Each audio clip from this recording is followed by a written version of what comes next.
Welcome back to Book to Read. I am so excited for episode 12. We're diving deep into a book that has captured the hearts of millions around the world, The Little Prince by Antoine de Saint-Exupéry. Such a classic. It is. It's amazing how this seemingly simple story, published back in 1943, continues to resonate with readers of all ages.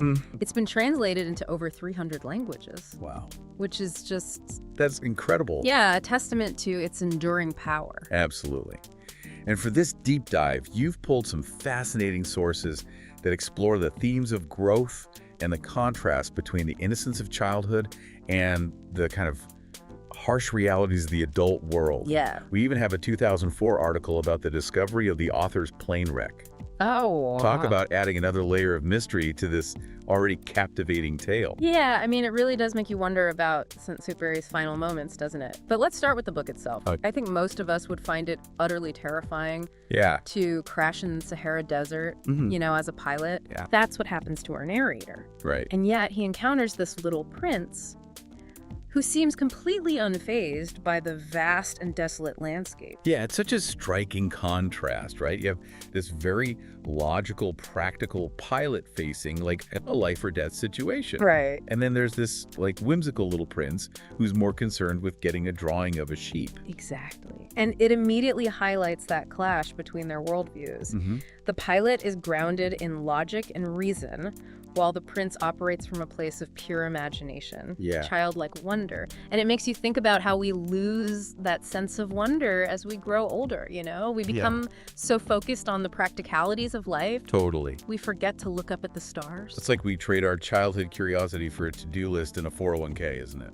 Sadly, sometimes it feels that way. Yeah. But Saint-Exupéry reminds us that it doesn't have to be this way. The little prince's insistence on the sheep isn't just this whimsical request. Right. It represents this yearning for something more, Yeah. This search for meaning beyond the mundane. It's a good point. And it's that search that drives his entire journey. Speaking of journeys, we learn that the prince is from this tiny planet, asteroid B612. Yeah. I mean, how adorable is that? It's such a perfect detail, adding to the story's whimsical nature. It is, but there's also like a serious undertone to when he describes the threat of the baobabs on his planet. Right. He stresses the importance of weeding them out before they grow too large and destroy everything. It's a pretty powerful metaphor, isn't it? I mean, think about those little tasks we keep putting off in our own lives, like finally organizing that overflowing inbox or tackling that pile of laundry that seems to multiply overnight. Yeah. Could those become our baobabs if we let them grow unchecked? Precisely. The little prince's diligence in caring for his tiny planet serves as a reminder that even small acts of responsibility can have a profound impact. Yeah. It's about recognizing potential problems and addressing them before they become overwhelming. Right. And this theme of responsibility extends to the prince's relationship with his rose, which we'll delve into later. Okay. But first, I have to hear more about those strange encounters he has on the other planets. Yes. A king with no subjects. Yes. A conceited man who only hears praise. A businessman obsessed with counting stars. So funny. It's like a cosmic satire of the adult world. It is. Each planet represents a different aspect of human folly, right? Yes. Highlighting the ways in which we can become trapped by our own egos and ambitions. Exactly. Like the lamplighter, for example. Oh, yeah. He's stuck in this endless cycle of lighting and extinguishing his lamp because orders are orders, even though his planet now rotates so fast that it makes his job completely absurd. I know, and, well, I mean, he says his planet rotates once a minute. Oh my God. Which is just, it's hilarious and kind of tragic at the same time. It's like he's so caught up in following the rules that he's lost sight of the purpose behind them. Exactly. And the little prince, with his innocent questions and direct observations, exposes the absurdity of it all. It makes you wonder if we, too, get so caught up in our routines and perceived importance that we lose sight of what truly matters. Right. It's definitely a wake-up call, isn't it? But speaking of connections, let's talk about the little prince's relationship with his rose. Yes. He clearly adores her, but she also seems to be quite a handful. She does. She's demanding, a bit vain, and easily frustrated. Yeah. But it's through these challenges that the little prince learns that true love isn't always easy or straightforward. Right. It requires patience, understanding, and a willingness to accept imperfections. I love that. It's so much deeper than just a simple fairy tale romance. It is. It's about recognizing that real love involves effort and sacrifice. Yes. And that scene where he discovers a whole garden of roses and feels his heart break, thinking his rose is no longer unique. Well, that's just gut-wrenching. It is, and it's such a universal experience, isn't it? That feeling of disillusionment when we realize the world is bigger and maybe less magical than we once believed. Yeah. But that experience is also what sets the stage for his encounter with the fox, who teaches him one of the most profound lessons in the entire book. The concept of taming. Ah, yes, the fox. What is essential is invisible to the eye. That line has always stayed with me. Yes. But what exactly does the fox mean by taming? Well, it's not about dominance or control, right? Okay. It's about creating meaningful connections through genuine effort and understanding. The fox explains that by investing time and energy in getting to know another being, by seeing beyond superficial appearances, we create a bond that makes both parties unique to each other. But is taming always a good thing? Couldn't it also lead to, like, possessiveness or dependence? That's a great question. Yeah. And it gets to the heart of the complexity of relationships. The fox doesn't offer a simple answer, Right. but he does emphasize the importance of mutual respect and understanding. True taming should enrich both individuals involved, Right. not diminish their sense of self. So how does this idea of taming relate back to the little prince's relationship with his rose? Well, through his encounter with the fox, the little prince begins to understand the true significance of the time and effort he invested in his rose. Yeah. It wasn't just about tending to her physical needs. Right. It was about building a connection, learning to appreciate her unique qualities, both good and bad. Yeah. She's not just any rose, she's his rose, Right. made special by their shared experiences. It's like the fox helped him see that true love isn't about finding the perfect person or thing, but about appreciating the beauty and depth that come from truly knowing and accepting someone or something, flaws and all. Exactly. It's about recognizing that the connections we nurture, the bonds we create, are what give our lives meaning and purpose. Yeah. And it makes you think about the relationships in your own life, doesn't it? Yeah. What have you tamed? That's such a powerful question. And it's a great place for us to pause for a moment, giving our listeners a chance to reflect on those special connections in their own lives. Indeed. When we return, we'll explore the latter part of the Little Prince's journey, including his fateful encounter with the snake and his ultimate decision to return to his own star.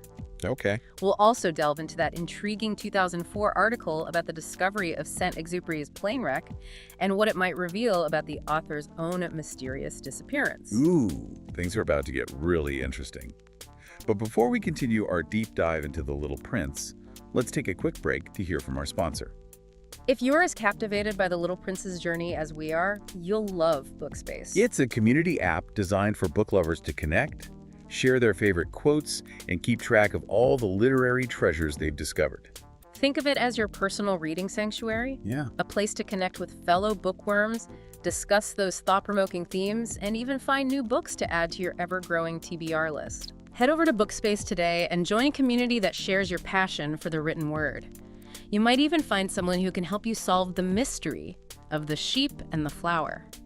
Now let's get back to our deep dive into The Little Prince. Welcome back to Book to Read. Before we left off, we were talking about how the Little Prince's encounter with the fox taught him a new way of seeing the world, a way that emphasizes genuine connection and understanding. But as he continues his journey, Right. things take a bit of a darker turn. Yeah, absolutely. Wouldn't you say? Yeah, he comes across a snake in the desert, Yes. and there's just something chilling about their conversation. Right. The snake speaks in riddles, It does. hinting at its power to send people back to where they came from, Right. even offering to help the prince if he ever grows too homesick. Yeah. It's like a subtle foreshadowing of what's to come, isn't it? Yeah, it is. The snake's words introduce this sense of unease, Yeah. a feeling that the prince's journey might not end the way we hope it will. And that feeling is amplified in his next few encounters. Yes. Right. He meets a railway switchman who talks about these travelers endlessly rushing from one place to another, Mm-hmm.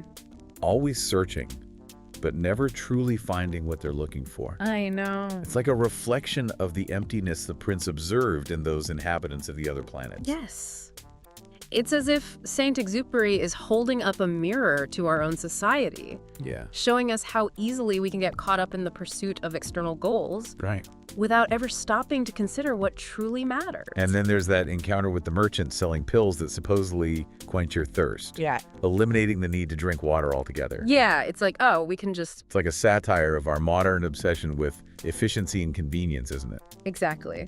We live in a world where we're constantly searching for shortcuts, for ways to optimize our lives and maximize our productivity. But as the little prince's simple desire for a spring of fresh water reminds us, sometimes the most basic things in life are the ones that bring us the most joy and fulfillment. You know, it reminds me of those times when I'm so focused on getting things done, Yeah. checking things off my to-do list, meeting deadlines, that I forget to actually enjoy the process. Right. I'm so busy rushing to the destination that I miss the beauty of the journey itself. That's such a great point. It's like we've become so fixated on achieving the end goal Yeah. that we've lost sight of the importance of savoring the present moment. And that's precisely what the little prince reminds us to do.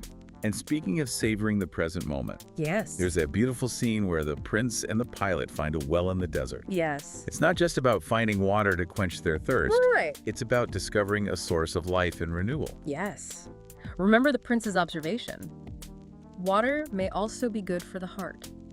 I love that line. It's such a simple statement, yet it speaks volumes about the deep connection between our physical and emotional needs. Yeah, that scene at the well reminds us that sometimes the things we take for granted are the most precious. Exactly. The act of drawing water together, that shared effort, creates a bond between them that goes beyond mere survival. Absolutely. It's a beautiful reminder that even in the most challenging circumstances, human connection can be a source of strength and hope. Right. But just when we start to feel a sense of relief, the little prince reveals his plan to return to his own planet. Oh, no. He talks about his star being right above the place where he landed a year ago.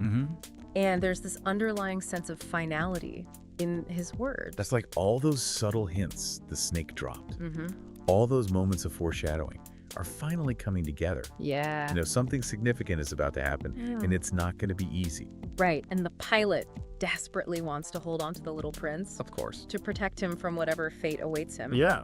But the prince seems to have made peace with his decision. He keeps reminding the pilot of the importance of what's unseen, Right. of the bond they share, the memories they've created, the love that transcends physical distance. Oh, wow. It's like he's preparing the pilot and us as readers for what's to come. Yeah. And then he disappears. Oh, my God. There's this eerie stillness in the air, and the pilot realizes the little prince is gone. But where could he have vanished to? The pilot frantically searches for him, and that's when he sees him sitting on a wall, Oh, God. talking to the snake. Oh, I get chills just thinking about that scene. It's so heartbreaking, isn't it? It is. Knowing what's about to happen. Yeah. The pilot tries to intervene, but it's too late. The snake strikes, and the little prince falls silently, like a tree. It's so sudden, so quiet, so utterly devastating. And yet, there's a sense of peace in his departure. Okay. He achieved what he set out to do. He learned valuable lessons about love, loss, Yeah. and the importance of human connection. And he left the pilot, and us as readers, with a profound understanding of what truly matters in life. But what about the sheep? Did it eat the rose? That's the question that lingers, isn't it? It is. The little prince never explicitly states what will happen. Right. He leaves it open-ended, inviting us to ponder the possibilities. It's like Saint-Exupéry wants us to grapple with the uncertainty of life. Yeah. The fact that even the most beautiful things are fragile and can be taken away from us at any moment. Exactly. And that's what makes the story so powerful. Yeah. It doesn't offer easy answers or neat resolutions. Right. It challenges us to confront our own fears and anxieties about loss and the ephemeral nature of beauty. And it makes us cherish those things we hold dear even more, Yes, knowing that they might not be with us forever. absolutely. It's a poignant reminder to savor every precious moment. Absolutely. And speaking of things that are precious and fleeting, let's talk about that 2004 article you included Oh, yes? about the discovery of Saint-Exupéry's plane wreck. That article adds a whole other layer of mystery to this already captivating tale. I know, the fact that the wreckage was finally found after all these years, but his body was never recovered. Right. It's almost like a reflection of the Little Prince's own disappearance. It's as if Saint-Exupéry, much like his Little Prince, vanished into the unknown, Yeah. leaving behind a legacy of beauty, wonder, and enduring questions. And just like the pilot who continues to search for his lost friend among the stars, Yes. we're left searching for answers, for deeper meaning within the pages of this timeless tale. It's amazing how The Little Prince, a book that's often seen as a children's story, Right. can bring up these really profound emotions and complex thoughts. Yeah. It really speaks to the power of stories It does. to go beyond age and cultural barriers. It does. And what's so remarkable about Saint-Exupéry's writing is his ability to convey these profound ideas through a childlike lens, making them accessible and thought-provoking for readers of all ages. He reminds us of the beauty of simple things, the importance of imagination, and the enduring power of human connection. And he doesn't shy away from the difficult parts of life either. No. Like loss, loneliness, Yeah. the feeling of being insignificant in a vast and sometimes indifferent world. You're right. But even in the face of sadness and uncertainty, there's this underlying sense of hope that permeates the story. Okay. It's a hope that's embodied in the stars. Right. Which the Little Prince tells the pilot will always remind him of their friendship and their shared laughter. That image always gets me, the stars transforming into laughing bells. I know. It's such a beautiful metaphor for how our memories and the connections we make can bring light and joy into our lives, even when things feel dark. Yeah. It makes you want to go outside and look up at the night sky, doesn't it? It really does. And I think that's the ultimate takeaway from The Little Prince. It's a call to look beyond the surface, to appreciate the beauty in the ordinary, to nurture the connections that give our lives meaning, and to never lose that childlike sense of wonder. Beautifully said. So before we wrap up, I have to ask you the question that's been lingering in my mind since we started this deep dive. Has the sheep eaten the flower? That's a question each reader has to answer for themselves. Right. But for me, I choose to believe that the Little Prince's love and care for his rose were strong enough to protect her. Okay. Even if the sheep did eat the flower, the memory of their bond, the lessons the Little Prince learned through their relationship, those would remain. I love that interpretation. It speaks to the enduring power of love and the way our connections shape who we are. Yes. Even when those connections are no longer physically present. Absolutely. It makes me think about all the roses in our own lives. The people and things we cherish. Yeah. Even if they're not with us forever, the impact they have, the love we shared, it stays with us. Absolutely. And that's what makes life so beautiful, so worth living, even with all its inevitable sorrows.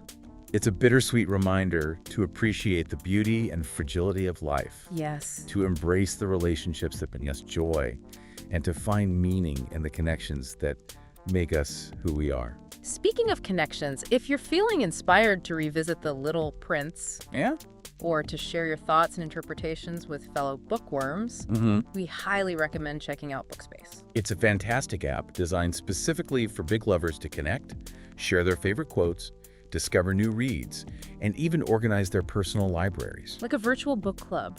It is, where you can discuss those thought-provoking themes and connect with people who share your passion for the written word. Absolutely. You might even find someone who can help you solve the mystery of the sheep and the flower. Thank you for joining us on this deep dive into The Little Prince. It was a pleasure. We hope it's inspired you to revisit this timeless tale and perhaps discover something new within its pages. Until next time, happy reading.